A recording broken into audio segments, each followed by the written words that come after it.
The Main Street That Wanted to Be a Land. This narration is adapted from the book by Main Story, which is available for free online. To ensure a smooth listening experience, some details of places and anecdotes have been omitted. If you want to rediscover them, feel free to consult the original text. Finally, you may not be familiar with all the people mentioned, but no worries. Short biographies are included at the end of the book to provide additional context. Forward. If Disneyland Paris was created by fans for fans, this book follows the same logic: to delight theme park enthusiasts, whether experts or not. It aims to tell the story of Main Street, U.S.A., in particular the French version, and to shed light on the remarkable work of the craftspeople who have contributed to its grandeur and authenticity. Since 1992, visitors from all over the world have been able to discover a Disney park on European soil. Disneyland Paris, formerly known as Euro Disney, offers an improved version of the parks that have already opened, rich in details that never fail to surprise. However, there is one part of the park that is often underestimated or even forgotten by European visitors: Main Street, U.S.A. More than just a collection of shops and restaurants, the unique entrance sequence to the Disneyland parks is a tribute to American history, depicting the growth of a small town that flourished with the arrival of the railway.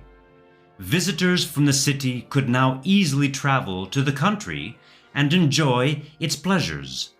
As such, this entrance sequence is not just a passing zone, but an immersive experience that takes guests back in time.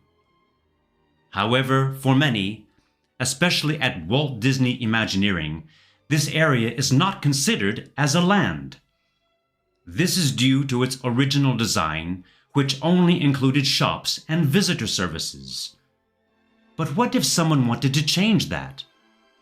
Eddie Sotto, show producer and designer, wanted to make this area a land in the French version. He envisioned it as a tribute to American culture, rich with artistic references and nods to the craftsmanship of the past. This area would serve as a seamless transition to the neighboring themed areas, while celebrating the history and skills of yesteryear.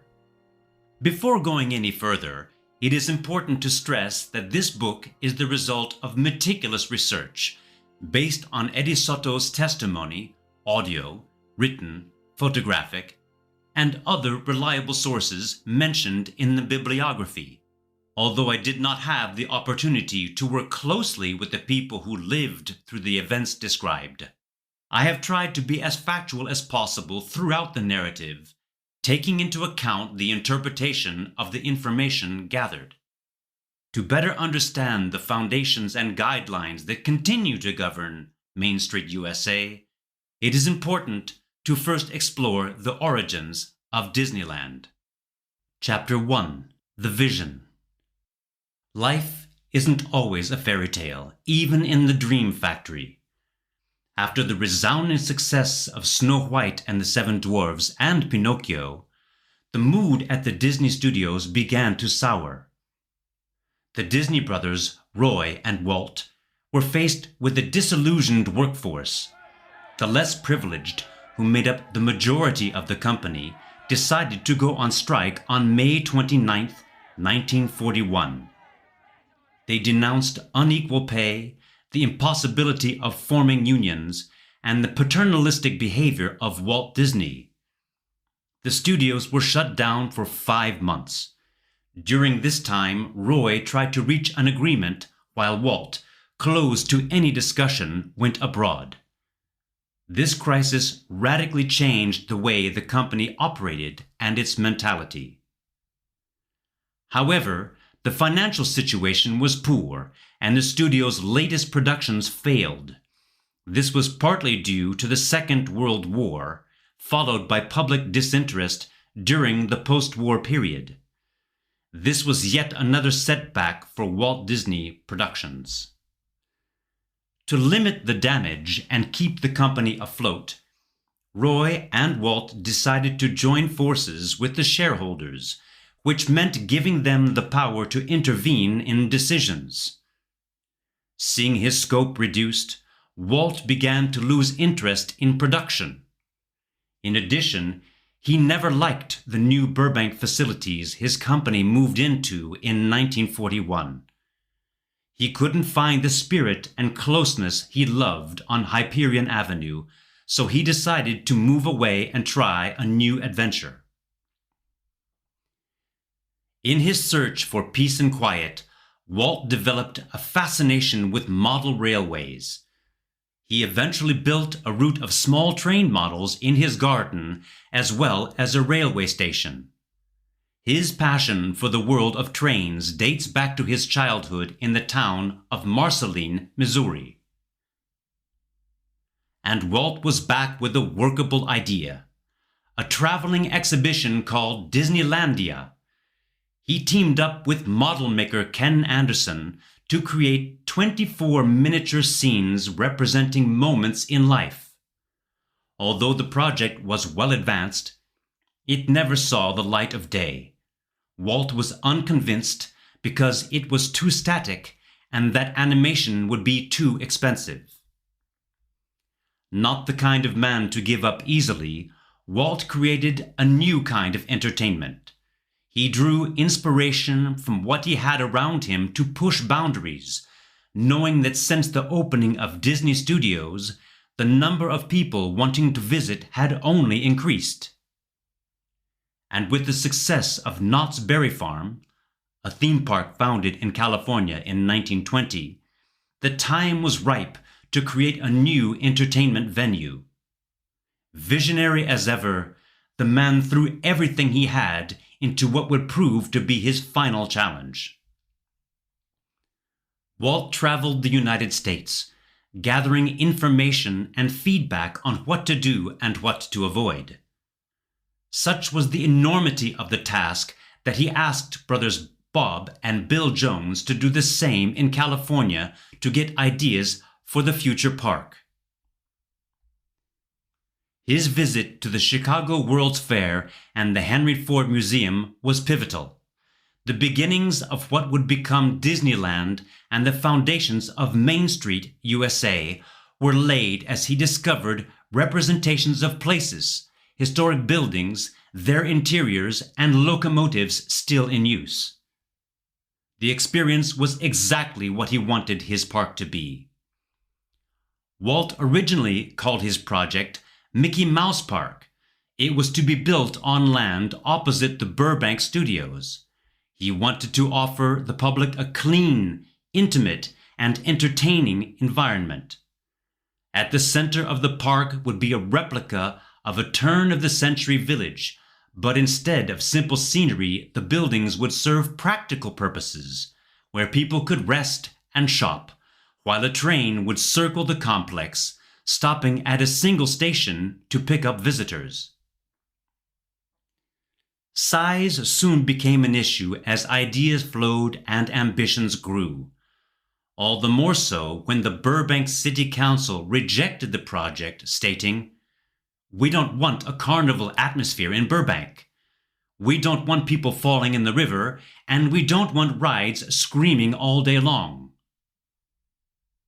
Wanting both to distance himself from the Disney company and to make his new project a reality, Walt set up a company with his own money, essentially to protect the long-term interests of the studio and his family. He called it WED Enterprises, later Walt Disney Imagineering, in reference to his name and to avoid any conflict with the name of his production company. Then C.V. Wood, who had been asked by Walt to find him at least 80 hectares of land, settled on a site in Anaheim, California, 30 minutes from the studios.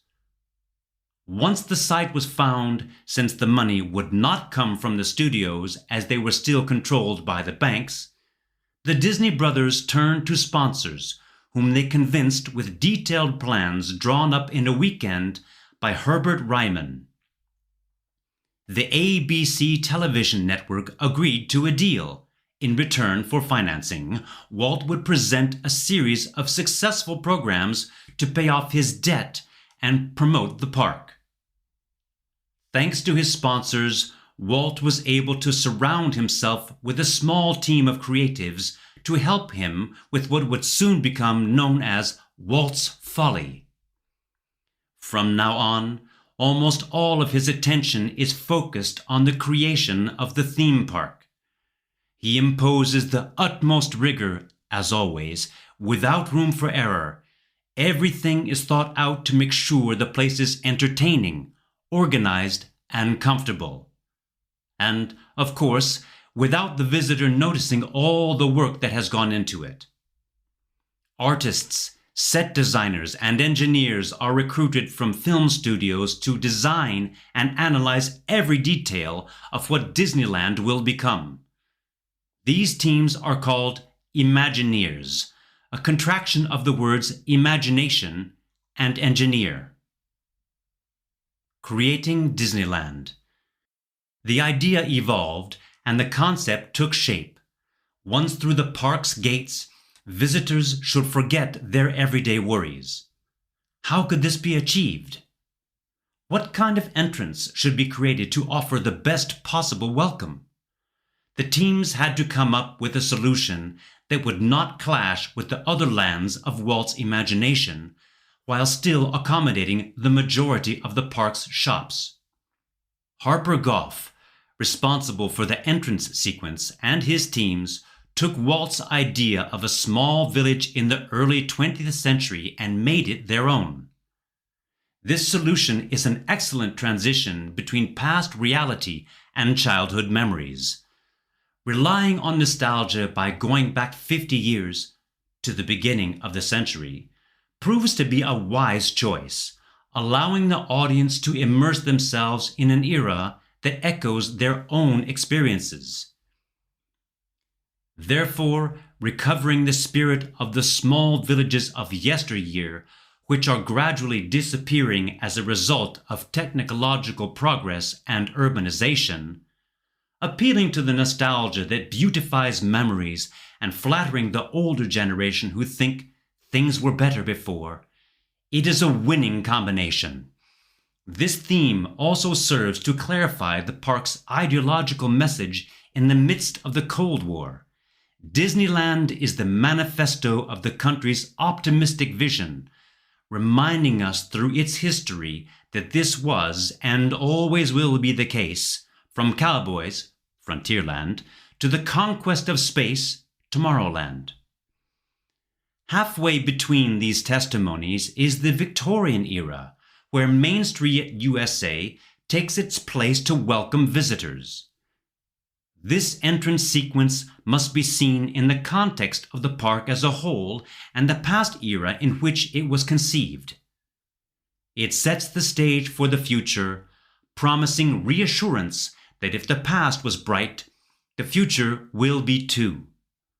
It also offers the possibility of a return to childhood, a gift Walt wanted to give to his visitors as he gave it to himself.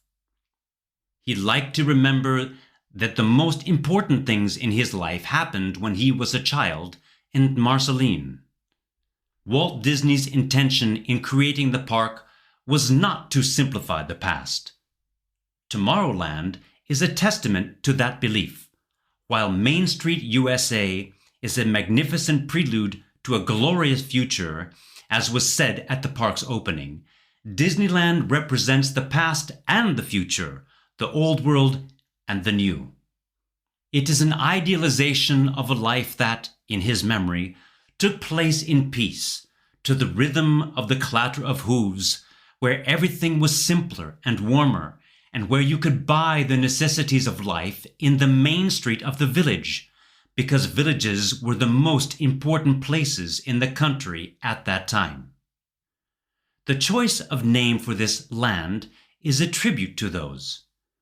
Main Street, for all those streets that gave life to the villages, and U.S.A., to indicate that they are located in the United States and are typical of that country. The reconstruction of the street takes up the codes of the period and allows reinterpretations to serve the Imagineer's vision, but is not intended to be an historical replica of a socially and economically bleak period with high crime rates. This is no doubt why the Imagineers chose to draw on their childhood memories rather than rely on archives, as they wanted to romanticize reality, and the final result should follow the same logic. Although inspired by the Victorian style, Main Street, USA will be more streamlined, with softer colors. This will give the land a charming, life-size toy look, accentuated by the false size of the buildings constructed using the cinematic technique of forced perspective. While the facade features many of the city's typical shops and living spaces, only a few shops will be created to provide an immersive local shopping experience. The stores will be leased to real retailers to create immersion and make their construction profitable. Their location at the entrance of the park will be an advantage in attracting and retaining visitors, as Main Street, USA is a mandatory gateway to the rest of the park. You will find tobacco, pharmaceuticals, Wurlitzer products, bras, candles, postcards from American companies, etc. The only requirement to be on Main Street, USA is to have existed in the 1890s. The only exception to this rule is the Emporium, which sells Disney merchandise. Whether inside or outside, every detail must appear functional and grounded in reality. The attention to detail extended to the tiniest elements needed to make the place look realistic. Those who notice these details will have understood that they were created for them, as Walt used to say to those who wondered why they went to such lengths. Furthermore, to ensure authenticity and keep costs down, furniture and decorative items are sourced. Recreating decorative elements is a costly process that is not always advantageous to the realization of a project. During the installation of the accessories, several tests are performed to find the right visual balance. Once found and validated by project managers, they are precisely assembled and sealed. Thus, the work done at Disneyland is described by architect Welton Beckett as total design, harmonizing architectural elements, interiors, graphics, typography, and colors to avoid the visual cacophony of real cities.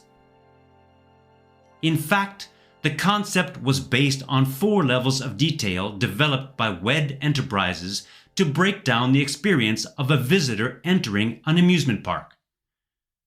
John Hench liked to repeat it to his new team members to give them an overview of their work.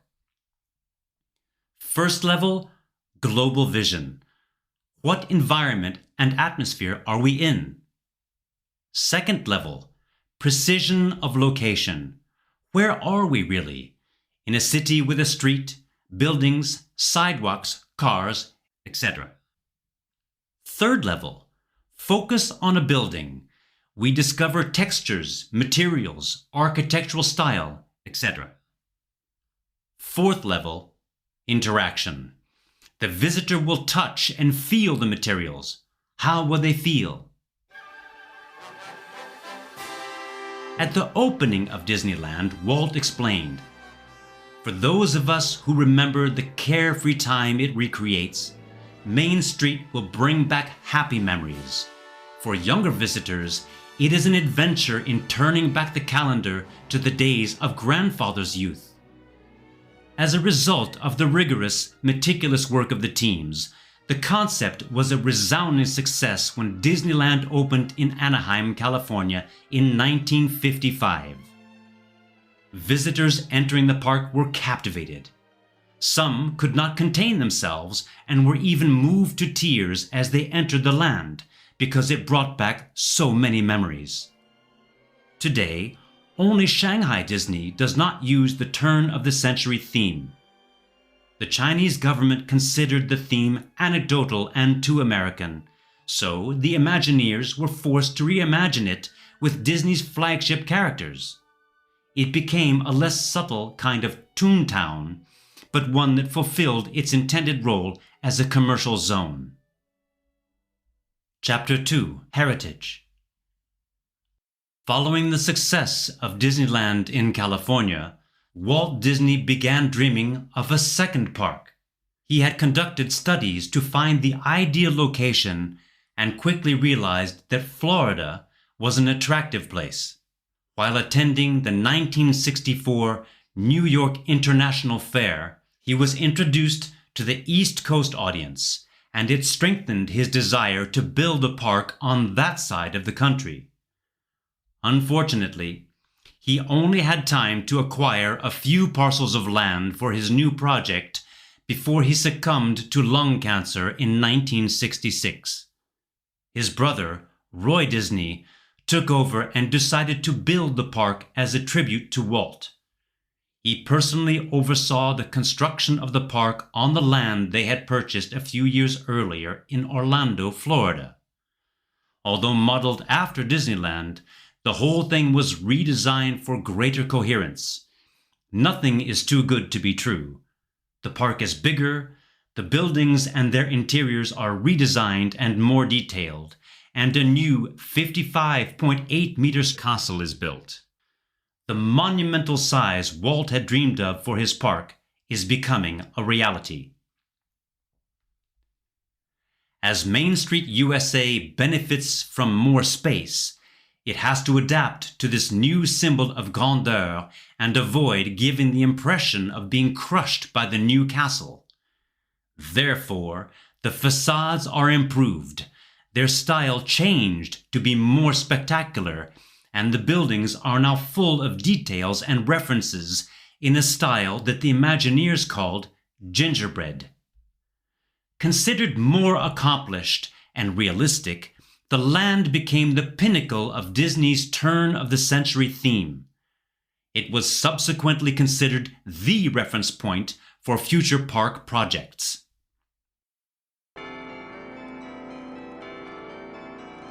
Magic Kingdom, the name given to this second park, opened in Orlando in 1971. Unfortunately, Roy Disney died a few months later, unable to take full advantage of the success of his creation.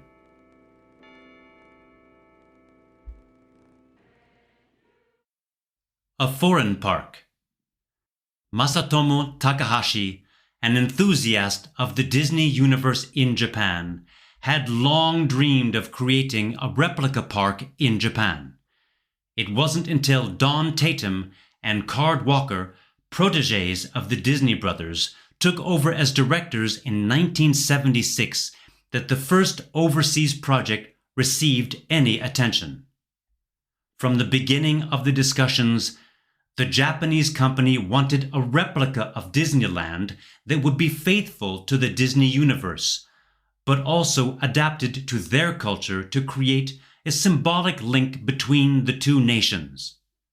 But WED Enterprises was more concerned with the ongoing Epcot project in Florida than with Tokyo Disneyland, and negotiated with the Oriental Land Company that all costs associated with the park's construction would be borne by them.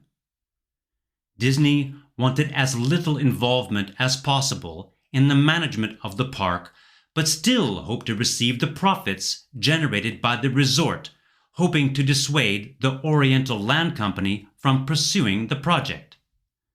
However, Disney's Japanese partners agreed on the condition that there would be no compromise on quality and that the work would be done by Japanese companies. This is how, while busy creating a replica of Disneyland Park, incorporating elements from Walt Disney World Park in Florida, and committed to training future Japanese teams, Disney is also using the opportunity to improve its creative processes, to gain greater precision in its projects, and to better archive documents. As a result, the Tokyo Park is not a perfect replica of its American counterpart. For instance, a train runs through only one lane in the park, and there's no iconic station at the entrance to greet visitors. Instead, there's a large esplanade with ticket booths, then a gate that opens onto the entrance sequence. Only Main Street, U.S.A. is not recreated in this new park. It has been replaced by the World Bazaar, a shopping area that responds to the public's desire for a place dedicated to goodies. It is covered by a glass roof to protect visitors from the not always welcoming climate, and also serves as a transition tunnel to imaginary worlds. A bold choice that has a strong impact on the kinetics of the site. Parades and other vehicles are not allowed because of the gases and noise they emit. So, what's left of the original decor of the American parks? Their facades are largely reproduced in the World Bazaar, but take up less space and are sometimes adapted to the new roof architecture. The interiors of the shops and restaurants are one of a kind, conforming to the need to adapt to the local culture.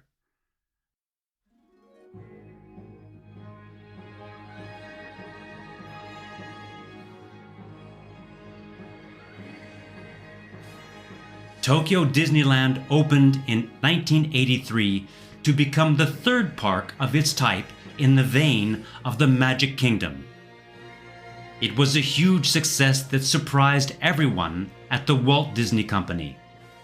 To this day, it remains the most profitable park in Disney's history, both in terms of attendance and visitor spending. After several decades of creativity and success, the Walt Disney Company came under new management led by Ron Miller in 1983, Walt Disney's son-in-law. This new management was more focused on finances and emphasized profitability over artistic creation. The result was a period of austerity characterized by a surge of layoffs. WED Enterprises, the Disney subsidiary responsible for creating the theme parks, was no exception and also underwent massive layoffs, losing almost 90% of its staff. Chapter 3: Renewal. After 2 years at the head of the Disney Company, Ron Miller was replaced in 1984 by Michael Eisner and Frank Wells to save the company. This duo is reminiscent of the Disney brothers, with creative instincts complementing economic reason.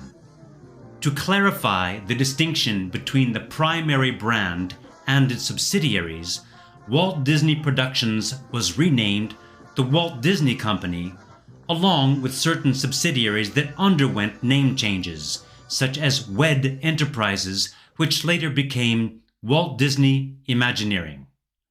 Although the managers are not theme park experts, they sensed the commercial potential of Disney's parks and decided to get the department back on its feet and rebuild the team's confidence by re-establishing a dialogue with the goal of creating new, memorable experiences. Thanks to the success of the modernization of the Disney parks to attract younger audiences and the success of Tokyo Disneyland Abroad, a long-standing project that had been shelved in 1983 was revived: the creation of a Disney park in the heart of Europe. Initially, they focused on places with good weather, such as Spain, where 2 locations were considered that would later become home to other theme parks, Port Aventura and Terra Mítica. But France was soon chosen because of its central location on the old continent and its history with Walt, besides the multiple tax breaks offered by the French government for the construction of the theme park in their territory. Despite the company's concerns about the weather conditions, as the project was originally slated for the south of the country, Paris was eventually chosen. The number of international travelers, the proximity of Charles de Gaulle Airport, and its international fame made it the ideal location despite the weather disadvantage, and to counter this problem, the directors promised to add a budget for sheltering visitors.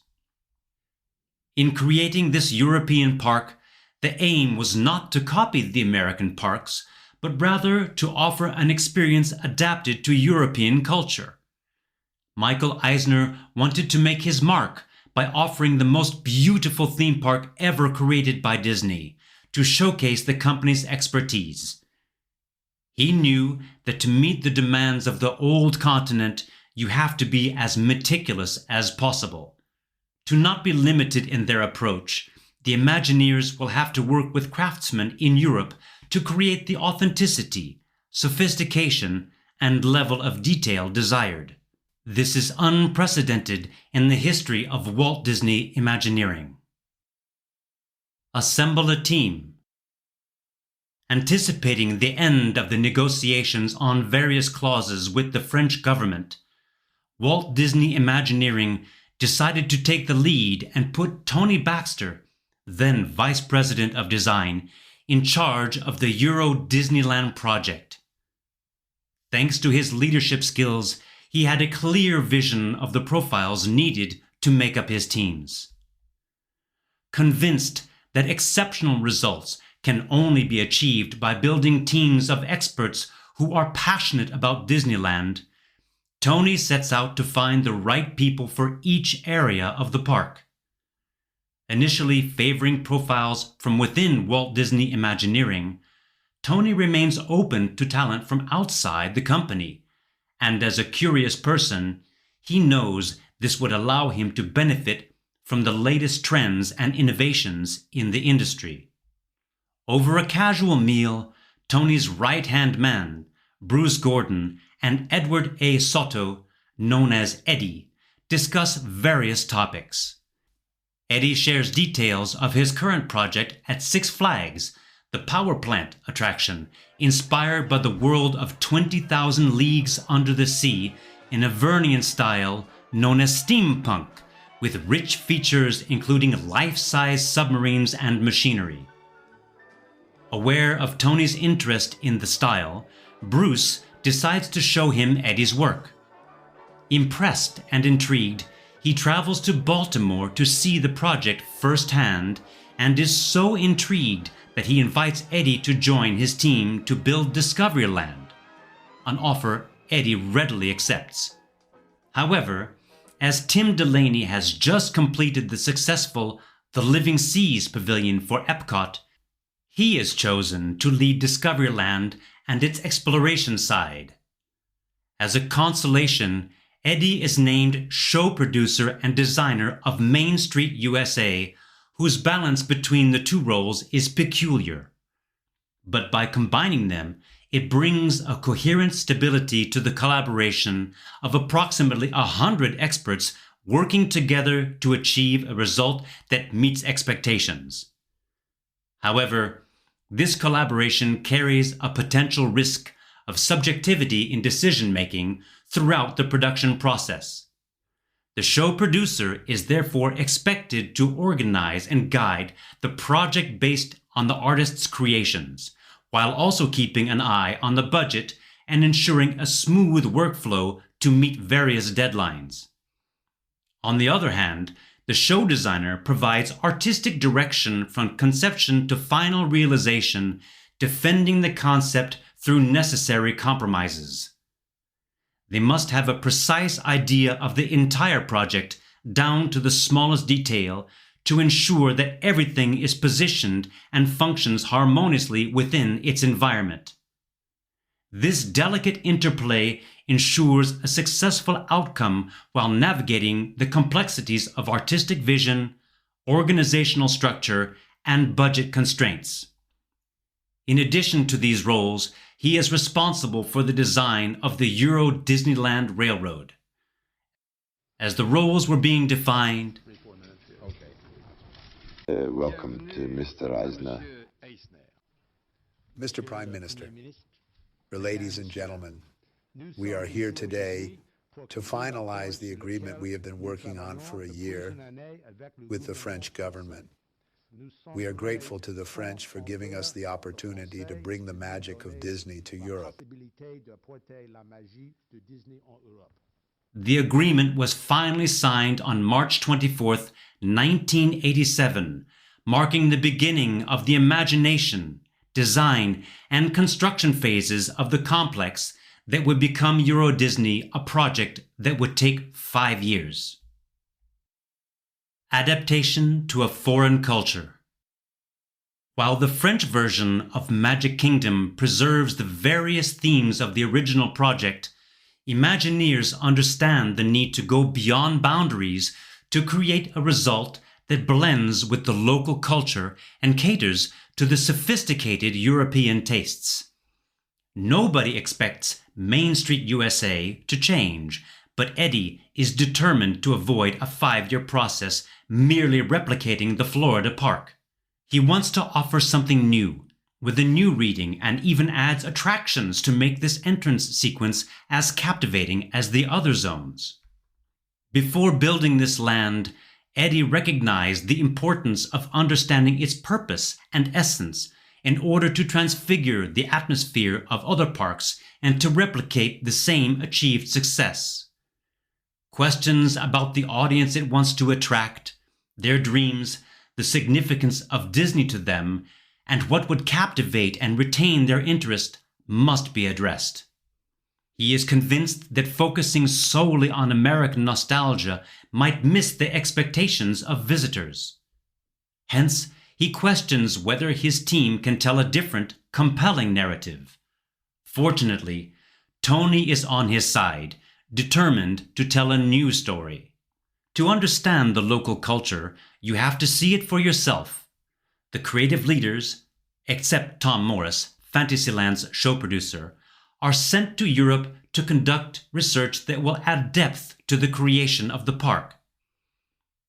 Accompanied by executives Michael Eisner and Frank Wells, and Tony Baxter, responsible for maintaining team cohesion, they visit various cities across European countries, documenting their experiences.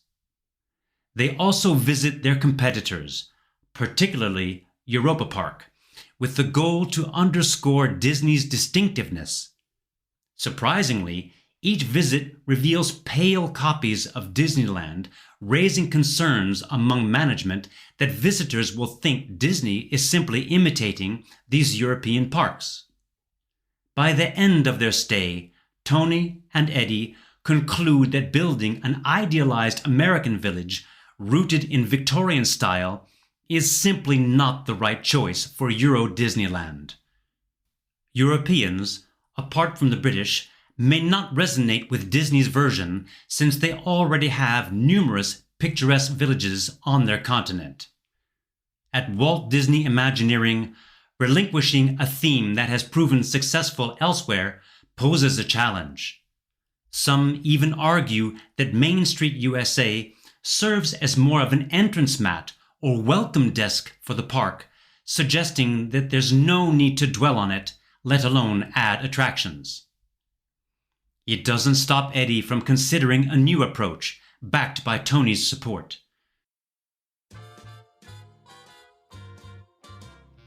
The idea is to move the timeline slightly forward from the 19th to the 20th century, settling on the 1920s. Recognizing Europeans' fascination with jazz, movies, and gangster culture, Imagineers believe this theme, with its cinematic ambiance, is more representative of what Europeans envision the United States to be.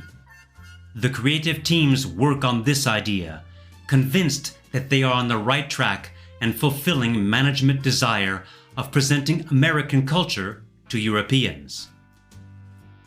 This creative team is made of Barbara Whiteman, Colin Campbell, Dan Guzzi, Edward Johnson, and Nina Ray Vaughan, among others, who provided many ideas during the conceptual research phase for this new theme.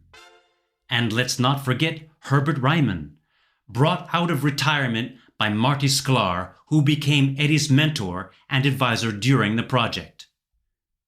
Finding new concepts. Set in the 1920s, Main Street, U.S.A. draws inspiration from the vibrant America of Chicago and New York, embellished and idealized by Hollywood productions. It captures the optimism and energy of a time when anything seemed possible before the stock market crash. During this era, the rise of the automobile gradually replaced horse-drawn vehicles, creating more space for cars and ever-expanding railroads. The Imagineers used the quirky atmosphere of comedies like Some Like It Hot and Lemon Drop Kid, incorporating elements from absurd chases with Keystone Cops to create their land and abstract from the violence associated with gangsters in a film noir. They also used Mark Davis's work on the American park attraction Pirates of the Caribbean.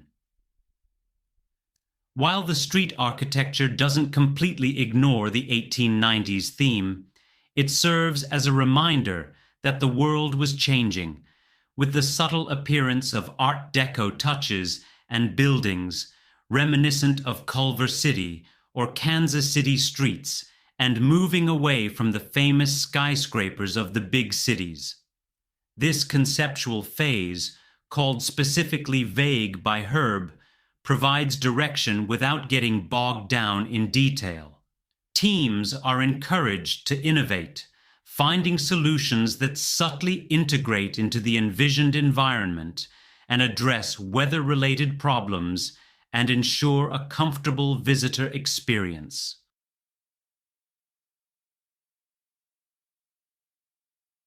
Land stations. The entrance to the park remains unchanged, keeping the station as a gateway between the real and imaginary worlds, using the same design as Walt Disney World. To keep visitors away from the outside world, there will be an earthen berm around the train's route through the park.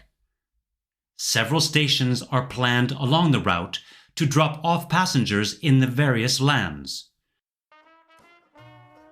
A second elevated station, nicknamed L Train for Elevated Train, appears in Town Square. Its design was inspired by the one in the movie Hello Dolly, which, in turn, was inspired by the old elevated train stations of the 1920s in New York. Its operation is based on the Wedway People Mover attraction and serves as an attraction for Tomorrowland in the Magic Kingdom. The elevated position of L Train gives visitors a new perspective with a covered walkway underneath to protect them from the rain. The carriages are designed to look smaller without distorting the forced perspective of the facades, aiming to bring a permanent life to the land. The train route forms a loop, starting at Town Square, running up the right side of Main Street and ending at the entrance to Discoveryland. The return journey takes a different route, including a windowed tunnel with beautiful models of different cities of the future imagined at the turn of the century, creating a transition between the Discoveryland theme and the 1920s. Passage to Discoveryland. Rather than replicating a giant roof like the one in Tokyo, Tony came up with the idea of covered passageways that would blend into the landscape and allow visitors to traverse the park while being protected from the elements of nature. For this version, the passageway was inspired by New York City's Battery Maritime and Cleveland Arcade. Originally, the walls were to be made of bay windows to let the outside in and take advantage of the daylight. However, for ease of maintenance and to provide more display space, partition walls were preferred. Inside the passageway, one entrance leads to the Penny Arcade or to the Cinema Theater, while the upper floor is occupied by the L Train passageway.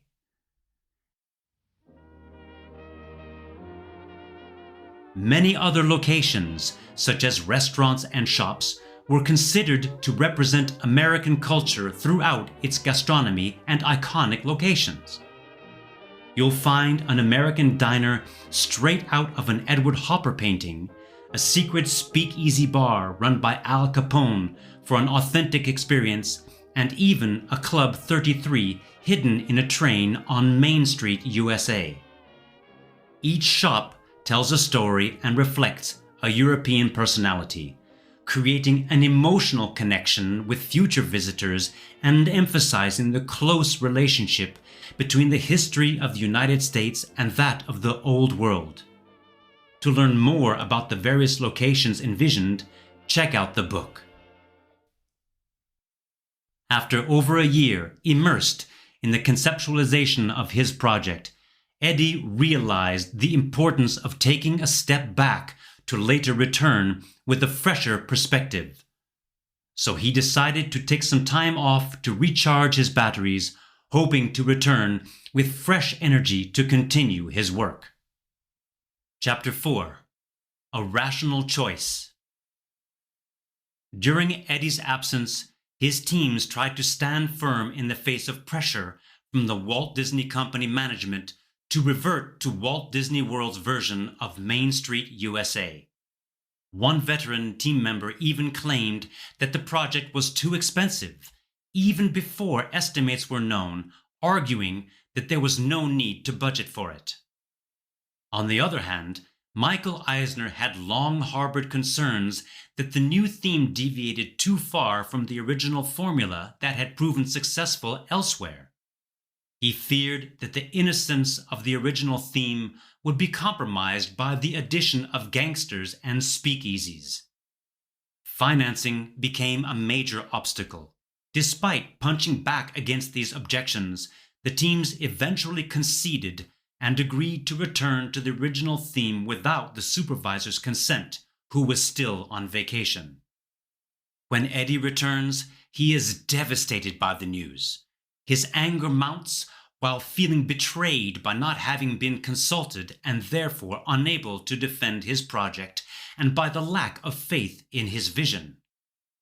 Though he yearns to fight, no one is willing to join him, and despite his best efforts, Eddie has to accept the decision, witnessing all the hard work of the past year discarded in favor of copying the Florida version, something he had always tried to avoid.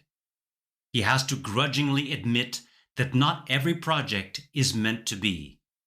Initially bitter and disillusioned, Eddie briefly loses interest in the project, feeling stuck. However, he soon regains his boundless energy, determined to avoid simply mimicking the Magic Kingdom by following the imposed instructions. The goal is to move relatively quickly, since the park's opening date is always imminent and cannot be postponed, and in the end, the time taken to complete the details of the previous version is used for new research and the development of new plans. Finding Victorian concepts. Even with the tight deadlines, it is imperative to find as precise a vision as possible to anticipate any unforeseen circumstances that may arise. Despite the constraints of the Victorian theme, Eddie strives to innovate while maintaining his first objective: to make visitors feel at home in the warm atmosphere of a small American town rather than that of a shopping mall. To achieve this, Eddie and his team set out to create a cohesive environment imbued with a distinct personality subtly conveyed through its facades. Each element is important and offers insights into the inhabitants of this small village. Going through Disney films of the era, such as Pollyanna, Summer Magic, The Happiest Millionaire, and So Dear to My Heart, the team sought to capture the iconic Disney look crafted by the set designers who also worked on Disneyland. But for Eddie, the ultimate reference remains the set of Hello Dolly, with its extreme level of detail and it is exactly this level of experience that he aspires to offer visitors while adding an extra educational dimension. Moreover, in an effort to attract European customers renowned as culture and museum lovers, the Imagineers of Main Street, U.S.A. try to offer a vibrant cultural experience within a charming environment. Additionally, it presents an opportunity to tell the story of the man behind the Disney brand, which is largely unknown in Europe. This vision won over the decision makers, affirming the chosen direction for the project. This fresh start was supposed to infuse new life and spirit into the team, yet the mood remains unchanged. One of the team members strongly disagreed with the decisions that were transforming the charming turn-of-the-century town into a less innocent city, believing that elements such as the L train and the power lines visible in various places were contributing to this transformation. These differences of opinion eventually led to a reshuffling of the team and also halted the completion of the trains. However, the arrival of new team members injected new life into the project, bringing a fresh perspective and revitalized energy to maintain a steady pace of work over the next 3 years. The creation of the Victorian version. Due to budget constraints, most of the land's facades are borrowed from its Floridian counterpart, while the interiors were to be completely redesigned. Eddie fights back, seizing every opportunity to craft a unique experience for future visitors. He finds steadfast support in Tony Baxter, who consistently helped him achieve his goal. Baxter is grateful to see the team's dedication to creating a land that promises to be more beautiful and interesting than its predecessors. During this phase, the Imagineers delve deep into American history, heeding Eddie's mentor and advisor Herb Ryman's counsel. Make it resonate in people's minds. Don't make a copy for the sake of making a copy. Get some books and do some research. Dive into the subject. Live it fully. This in-depth research work will lend credibility to the eye of the European visitor, accustomed to living in ancient and lavish urban environments, by providing what they expect from a plunge into the past. The Imagineers will once again live up to their name through their inventive genius, creating the illusion of a land that looks as if it has lived for many years, even though it has only just been built. The place aims to combine the authenticity of the era with the fantasized appearance of the period in Disney films. Architectural detail will be Victorian, of course, but more eclectic, whimsical, and detailed than in other parks. But be careful not to get lost in the details, warns Tony. Although important, they are not what will attract visitors, but rather the originality and history that a place conveys. It is said that the details convince you, the result moves you. That's why it's important to focus on the actions that pique visitors' interest rather than on secondary aspects. The best design is one that becomes invisible, not distracting with its flaws, but creating a captivating environment. Therefore, to save time, the teams recycled ideas from the past. The advertisements on the walls and signs, the cars, or even the dealership, adapting them to the style and Americanizing the place to achieve Michael Eisner's primary objective: to introduce Europeans to American culture. However, it is important to avoid this being propaganda or too close to an English village. Tony Baxter is responsible for validating the final look of the projects and the overall coherence of the park.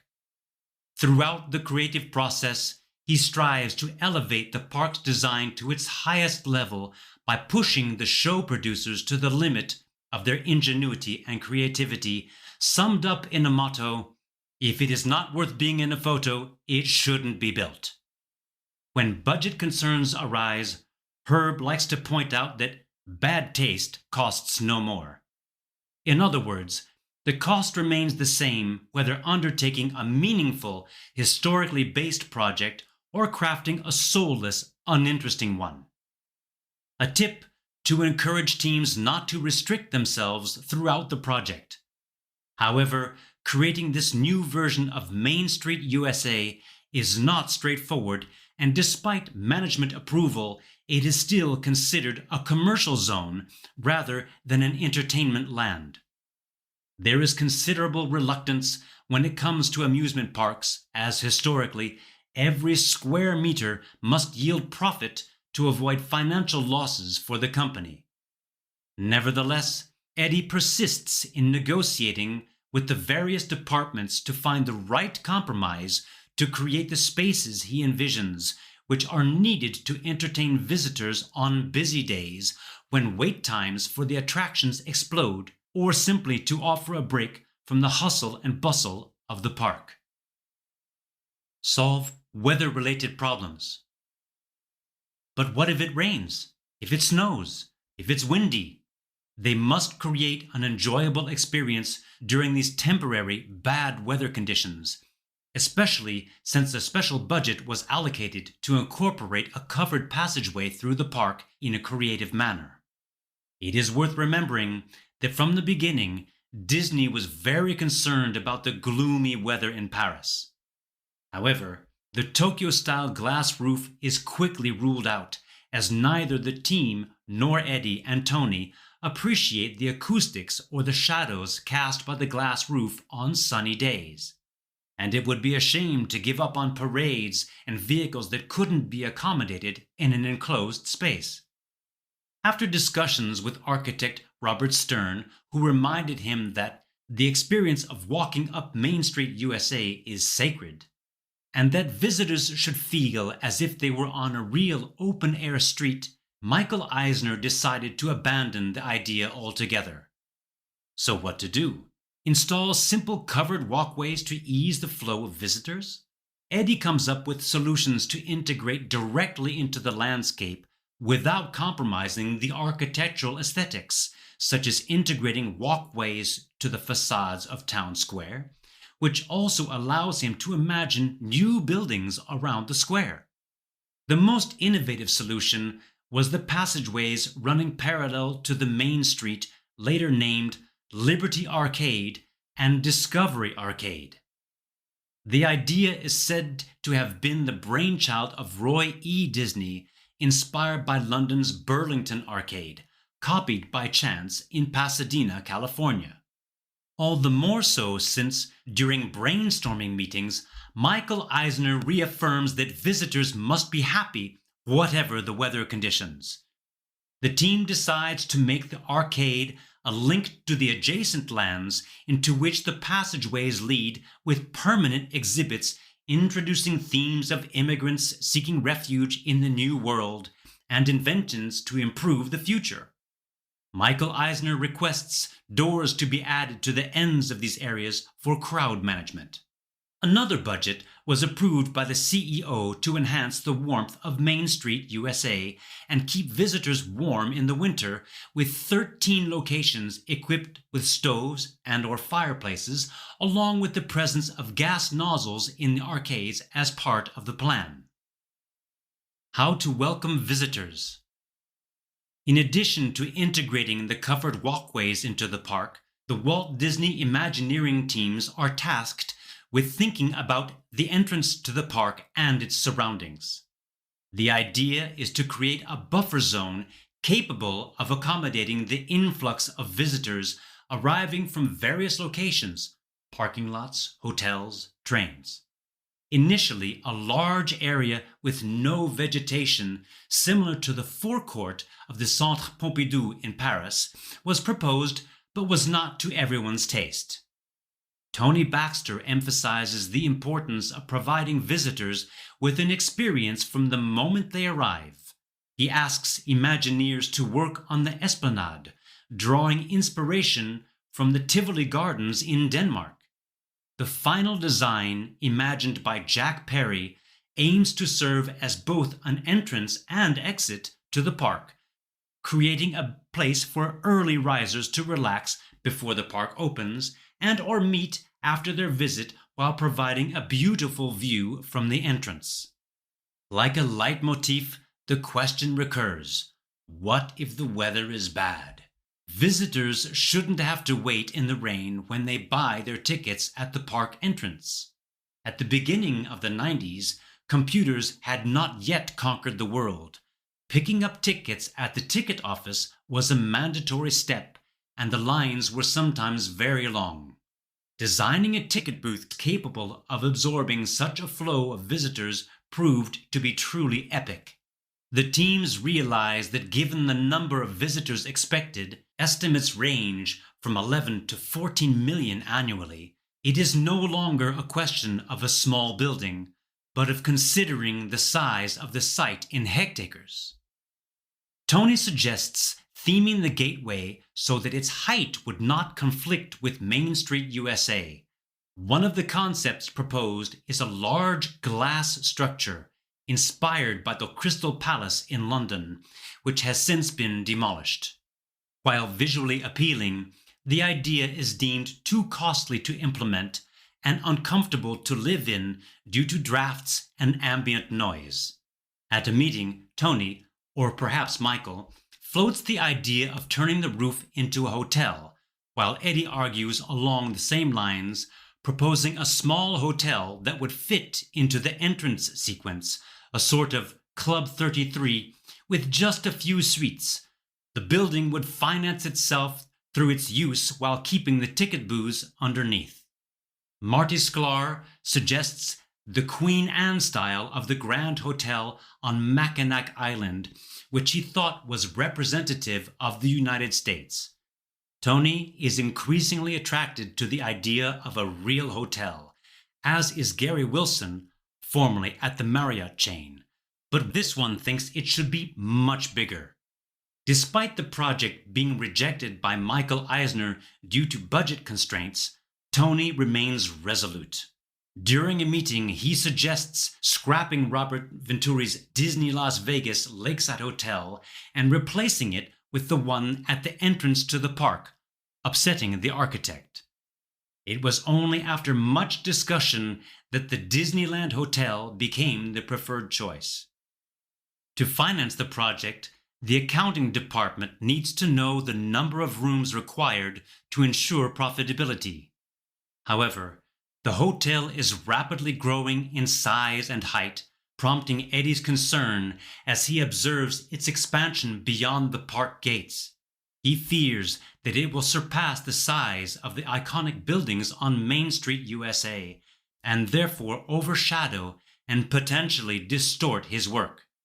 To avoid unpleasant surprises, he gives the direction and scale to be respected via an initial elevation, based on Disney's Grand Floridian Resort and Spa.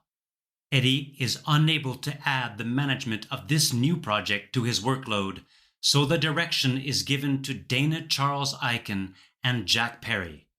The latter, of course, continue to work with him to maintain overall consistency. Planned suites in the park are abandoned due to insufficient room capacity to guarantee profitability, accessibility issues, and visitor management in the park. Tick-tock, time is running out. The race is on, and teams are desperately trying to make up for the time lost after the theme change. During the research phase for new concepts, the project accumulates an additional delay, which ultimately affects the time dedicated to adding details to building facades and decorations. There is no question of botching the job, as the Imagineers' goal remains to deliver the best Main Street U.S.A. ever created. The land's project managers promise not to neglect the details that will make all the difference, but it is clear that over time they are forgotten, much to Eddie's regret. In response, He engages in micromanagement in the hope of controlling everything and achieving a result that is as close as possible to his vision. It is a hostile environment, which fortunately many of his colleagues describe as temporary, with tensions easing over time. Eddie learns to relinquish control and entrusts his teams and their expertise. He gives them the space they need to express their ideas, confident that they are as passionate about what they do as he is. The challenge is big enough for no one to question the authenticity of the land. Every accessory and decorative element is imported or manufactured in the U.S.A. to create a truly American cultural experience. An attention to detail to avoid the imposter syndrome in front of visitors so that no one can point to objects and say, "Hey, that's from Europe." Reflection also extends to the choice of materials, their assembly and/or realization, in order to reflect a historical reality taken to the extreme. But the cost would be too high, so concessions are made, and many of the historical details will never be revealed. This allows Eddie to sharpen his eye for the truth. A lost innocence transformed into a kind of curse, shared only with a very limited number of specialists who can pick up on these kinds of elements. Although management refuses to have beautiful carved wood moldings made for the interiors, Eddie manages to negotiate with them to use all kinds of wallpaper, as they thought they'd save money by agreeing. The choice fell on handmade San Francisco craftsmanship to maintain authenticity. Similarly, stained glass windows in the land are made in the American style, which means that no color is added by hand and lead joints are used to form patterns. The lampshades, which use the same technique, are made in the Tiffany style created by designer Louis Comfort Tiffany. To make the setting as believable as possible, elements like mailboxes, something that was not done at Disneyland, signs, bicycles to be parked on the streets are added to bring life in the area. A long list of items to be found are compiled to keep costs and production time from spiraling out of control. These lists are then passed on to the prop makers who jump into the action. They are divided into two teams, one in the United States, the other in Europe, to scour markets, antique shops, auction rooms, artisans, until they find what they need. No fewer than 40,000 accessories were collected for the entire park, a first for Disney. In San Francisco, Conradine Holtz found everything he needed for the cable car bake shop, from illustrations to a trolley map and even original cables to create a small museum. Meanwhile, in Beverly Hills, model collector Cliff Peterson provided the foundation for a veritable exhibition at the Discovery Arcade. However, sourcing all the listed items was not always straightforward. Take, for instance, the towel warmer in Dapper Dan's hair shop. Of course, the teams also want it to be functional, but these fragile appliances have fallen into disuse, and Bethan Brody finds one by chance during a stormy evening while seeking refuge in a restaurant. One of the lighting fixtures, also from the past, needed to be rewired to European voltage, a gigantic task that kept the electricians on their toes. For Walt's An American Restaurant alone, a budget of $100,000 was spent to respect the authenticity of the period lighting. Eddie jokes that this makes the upstairs a veritable museum of lighting. Speaking of lighting fixtures, the firefighters are not exactly reassured by the look of the illuminated signs outside. Deborah's work to give them an aged look using a lighter is so convincing that they thought they were real antiques.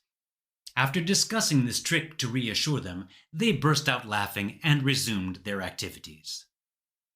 The clock is still ticking in Walt Disney Imagineering offices, and progress must be made on both interiors and facades.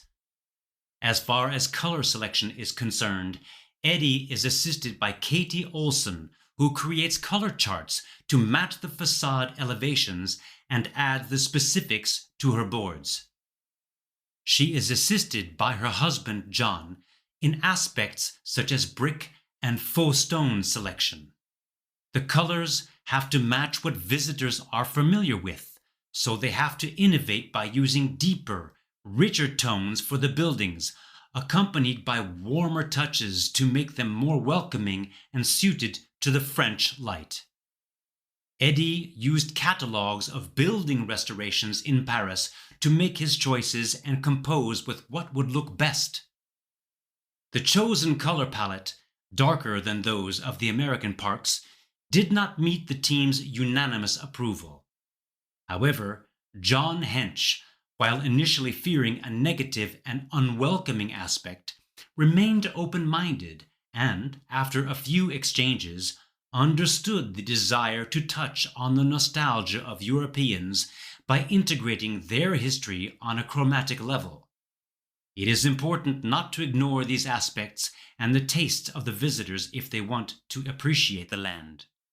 Unlike other parks, the streets are paved with cobblestone, a nod to the city of Jamestown. This idea was a late addition by Michael Eisner, who felt it would be more authentic than the asphalt commonly used. It also made sense to Europeans who are used to paved streets in their daily lives. Therefore, Eddie researched American cities that used brick streets to ensure a realistic layout. Jim Cora had to be convinced of the added value of this idea. This was not difficult, as he quickly recognized the practical advantage of the ability to conduct repairs by simply removing just a few cobblestones.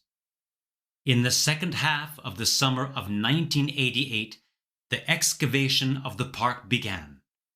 The landscape had to be transformed to accommodate the various structures that would make up the Euro Disney resort. Of course, the workload is too much for one person to handle. From California and on-site, Eddie enlisted a team of art directors: Eddie Johnson, Ron Esposito, Deborah Rager, Susan Cowan, interior designers led by Sandy Mullally, assisted by Peter Kelly, Juan Delgado, Kim Minicello, and artists of all kinds like Maureen Johnson, Linda Sue Parker, and many others. In mid-September 1988, the construction team flew to Europe for the first time, marking the beginning of numerous return trips to monitor the progress of construction in Marne-la-Vallée and the creation of decorations, mostly in England. Meanwhile, Peter Kelly continued to help with City Hall.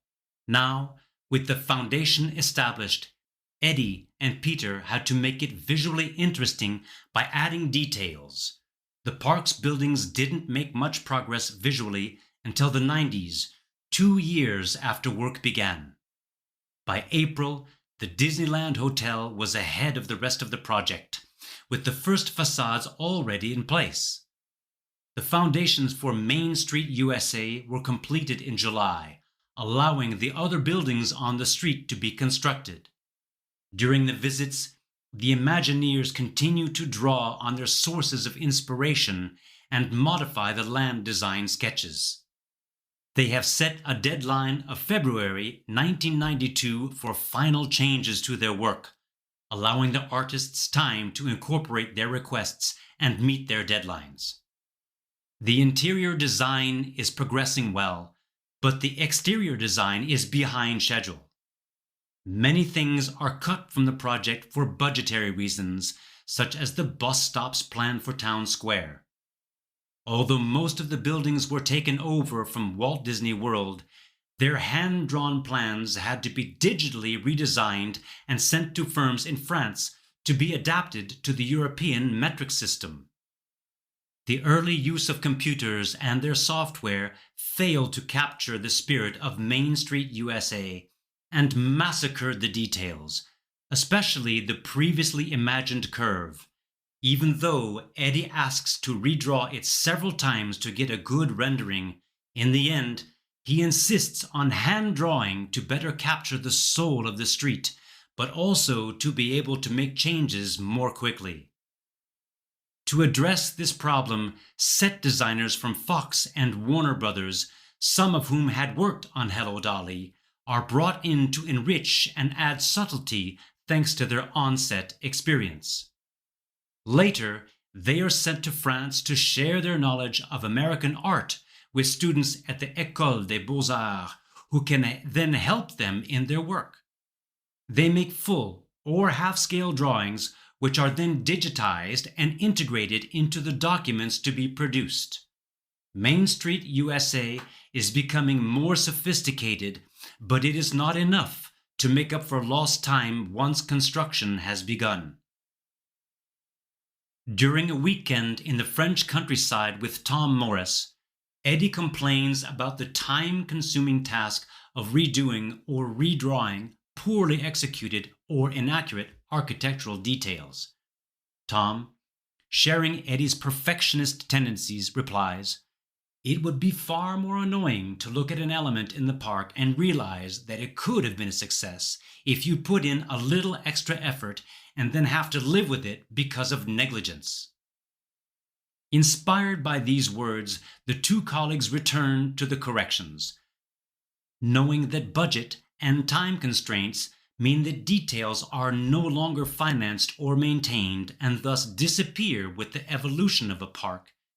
It is necessary to incorporate as much richness and history as possible into the creation in order to continue to meet public expectations. On the site, the steel structures are gradually being erected, allowing work on the future facades to begin in 1991. However, the coming year would not be an easy one, as bad weather conditions interfered with the schedule and took it from one extreme to the other. A cold snap in France during the winter slowed down construction, while the summer was scorching, but the teams on site pulled out all the stops to keep up the pace. In the UK, the joinery workshops have already designed a significant number of elements, some of which have already been delivered. Nevertheless, a major problem has arisen. The digitally produced designs have replaced all the carved moldings with semicircular borders. Armed only with his red Sharpie marker, Eddie will travel from workshop to workshop, correcting each plan by hand and by head, containing the problem and preventing a visual disaster. The finishing work was supposed to be carried out by French companies after the plans had been adjusted. However, they were disqualified when, trying to take advantage of the situation, collusion among local firms inflated prices and deceived Disney. Eventually, Swiss and Irish companies were chosen, although French expertise in painting was still utilized for intricate works of splendid faux woods and marbles, a unique work of coordination between several countries, showing that Euro Disney is truly a European project. 9 months before the opening, Eddie moved to Paris. He wanted to be as close to the construction site as possible and be able to intervene quickly. Once again, the winter and spring weather makes work on the site difficult. There is no respite for the teams painting the facades. The paint freezes before it is even applied or peels off between coats due to the humidity. The buildings are tarpaulin covered and site heaters are brought, but that does not solve the problem. A month before the opening, the site still does not meet initial expectations, even though Ed Johnson's designs have been completed. In fact, some of the details have not been built yet. Eddie wonders if he has just lost 5 years of his career and weighs every decision in the hope that it will all work out.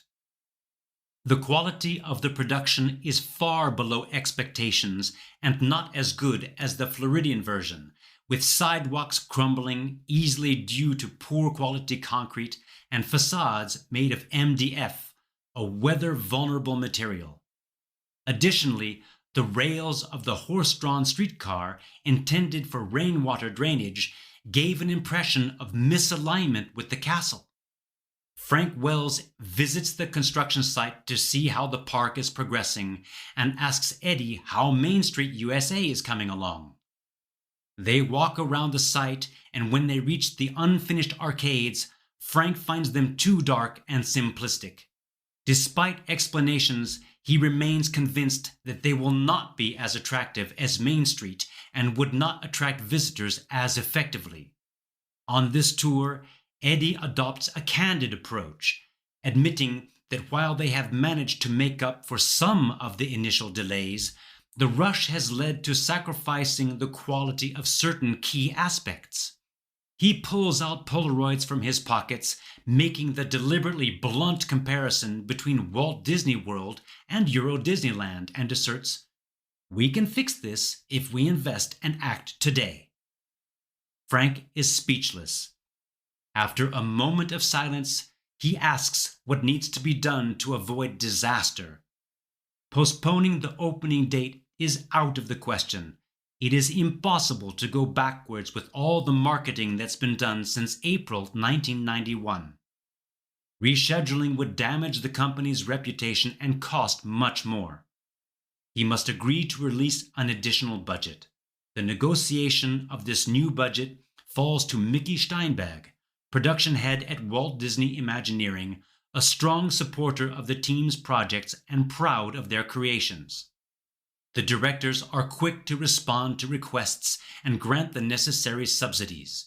As a result, interior designers from Imagineering come to the rescue of the project, embellishing it and solving certain problems, as well as soothing the concerns such as Frank Wells. The alleged problem of arcade lighting was solved with 80 gas lamps. A workshop is set up in a warehouse near the park to keep up the pace until the opening. Creative solutions are needed to make sure the goals are met. The teams are busy adding details, mainly to match what the visitors see, so that the immersion works. Then it is the turn of the facades to be improved, with beautiful cornices and window surrounds added to the facades. They are also repainted at the same time as the additions are made, to keep the finish as clean as possible. When some of the wood pieces take too long to carve, such as the door frames in the Art Nouveau room of Walt's, an American restaurant, the Imagineers make them in clay during the day and mold them overnight, while the details of the furniture and other pieces are hand-painted by art students from Ireland to avoid communication problems. Small bronze plaques are added to the sidewalks in honor of Elias Disney, Walt's father, who was a true entrepreneur. The original plan was to engrave the name into the sidewalk, as it is done in the United States. However, when they tested the idea, the poor quality of the concrete made it impossible to get a legible image, so the plaque was used as an alternative. To enhance the credibility of the street and the feeling of being in a living museum, 4 antique manhole covers from different American cities decorate the street with their original designs. There are 2 reproductions from Central City and Colorado, Chicago, New York City's Croton, and Baltimore FD. Their presence is also useful when waiting for the parade on the sidewalk. They attract attention and reinforce the fact that visitors are still in another world. The vegetation on Main Street, USA, benefited from the invaluable advice of Bill Evans, a Walt Disney Imagineering veteran who had worked on Disneyland.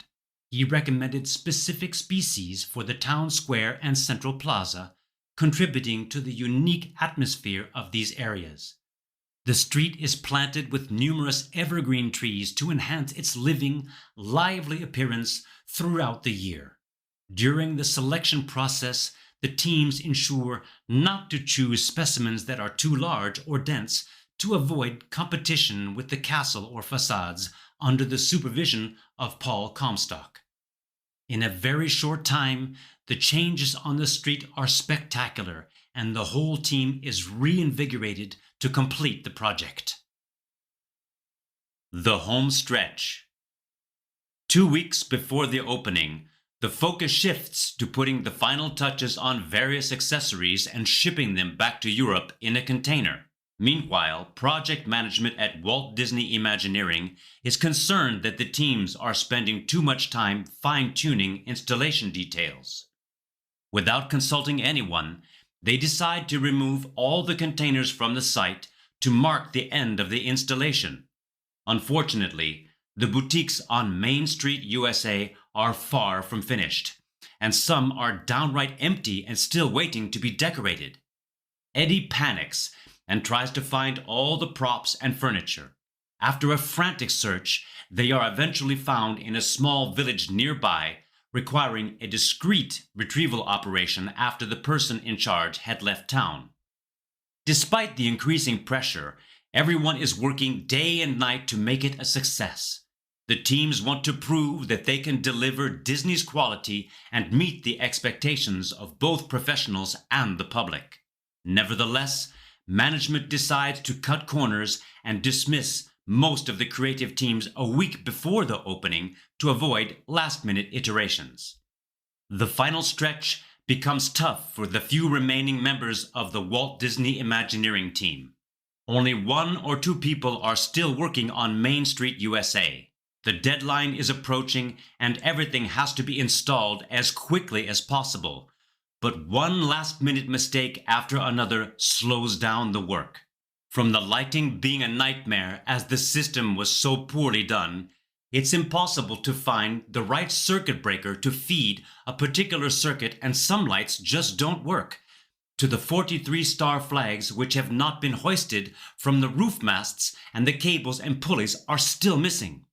Additionally, the planters are not filled with flowers. A feeling of incompleteness sets in, despite the tireless efforts made throughout the project. Eddie's hope for a last-minute surge of support from Disney for a final push to make everything perfect collapses as the responsibility falls on the shoulders of the remaining people doing their complete best, which only adds to the pressure. The night before the opening is freezing, and at around 3 a.m., Frank Wells and his wife decide to make one last visit to the park before the opening hysteria. They notice that people are still working in the park. Someone on a cherry picker is installing plastic flowers in planters along with some workers. That someone is Eddie, stubborn to the end and passionate about his project. Frank is amazed and wonders what Eddie is doing on a gondola the day before the opening, finishing the job himself. Eddie's answer is simple. There is no one else to do it. Surprised, and no doubt proud, Frank congratulates the rest of the crew on a job well done, and after the last effort, the whole group goes upstairs to Walt's in the Art Nouveau room to enjoy the warmth and a final moment together over a bottle of champagne. Time's up. To all who come to this happy place, welcome. Euro Disneyland is dedicated to the young and the young at heart, with the hope that it will be a source of joy and inspiration for all the world. Et maintenant, je déclare Euro Disneyland officiellement ouvert. Thanks to the dedication and passion of everyone involved in the project, the grand opening on April 12, 1992 is a success. Visitors enter the park in awe, immersing themselves fully in the Disney experience, enjoying every detail. Michael Eisner pays personal attention to each of the land creators, thanking them for their outstanding work on Euro Disneyland. Marty Sklar also writes a nice message, this time to Tony Baxter and Eddie Sotto, congratulating them on their contributions to the project. Michael adds a note saying, "We should never give up on an idea. No matter how many times it gets kicked around and breaks your heart, you stuck with it and believed in it to the end." The aftermath. Shortly after, although the version produced was nothing to be ashamed of, Michael admits, "You were probably right, Eddie. We should have done the 20s version. They would have loved it." The undeniable success of the Victorian but Parisian Main Street USA, with its most meticulously themed shops, is partly due to the research done during the first version.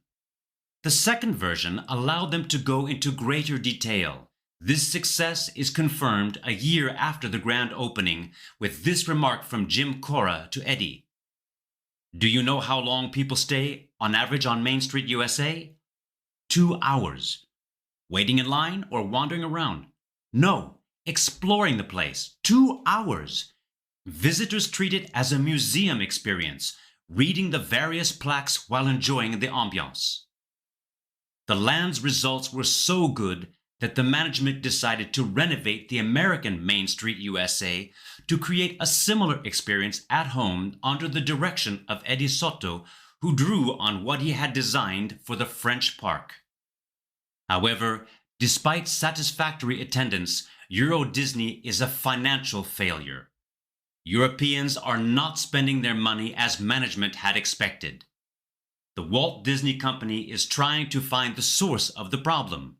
Some blame the boutiques for being too entertaining, and as a result, visitors are enjoying them too much and are distracted from what they should be buying. Internally, Euro Disney Resort is not only a financial flop, it is also a corporate failure. The teams are accused of spending lavishly to achieve a result that is too good. Some are outraged. "There's too much design and detail. You should have done it cheaper," which, of course, was hardly imaginable for those who had worked on the project with the ambition to be better than any other park in the world. It was not a happy time, and Tony and his teams behind the Euro Disney Resort had to rebuild their image with their colleagues so that they would no longer be perceived as money-wasting artists. The death of Frank Wells and Michael's temporary absence due to health problems forced the company to make decisions and put the creative side on hold, considering that theme parks had passed their prime. From then on, everything had to have a purpose and not just be enjoyable. In the late 1990s, Walt Disney Imagineering set a new standard for boutique design. In every new or remodeled store, marketing was to take precedence over aesthetics, and designers were to follow these guidelines, calling for whiter lights, brighter walls, and more streamlined scenography, killing immersion in the process.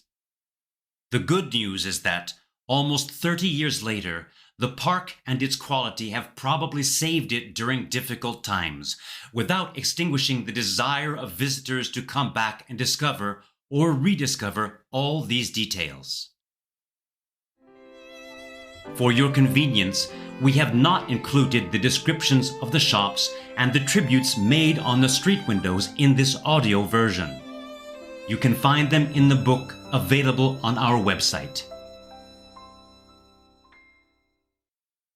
Chapter 6, A Closing Word. After traveling through the various versions of Disney's Main Street USA, our journey comes to an end with this 1992 French version for Euro Disney.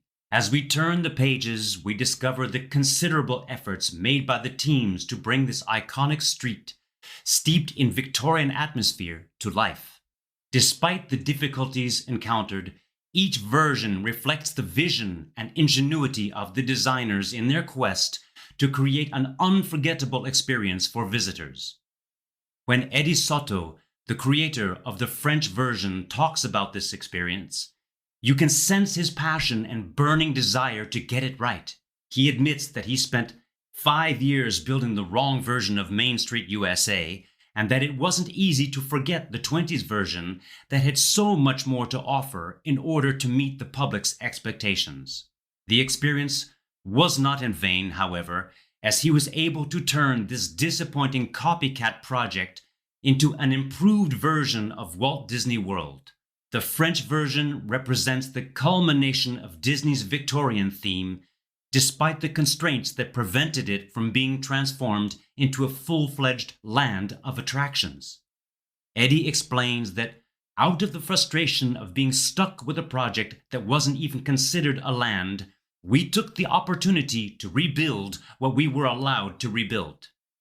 The result is an accomplished Main Street U.S.A. full of depth and richness. This book makes us realize that the team's passion, their relentless pursuit of perfection, and their deep understanding of what attracts visitors are the foundations of the beauty of Disneyland Paris. Despite difficult times and obstacles, their dedication has served the resort well and kept visitors coming back for more. This book is much more than an historical retrospective. It is a celebration of the creativity, perseverance, and magic that surround Main Street USA, reminding us that behind every sequence of entrances lie fascinating stories, unsuspected by the visitors who stroll through this place every day on their rounds.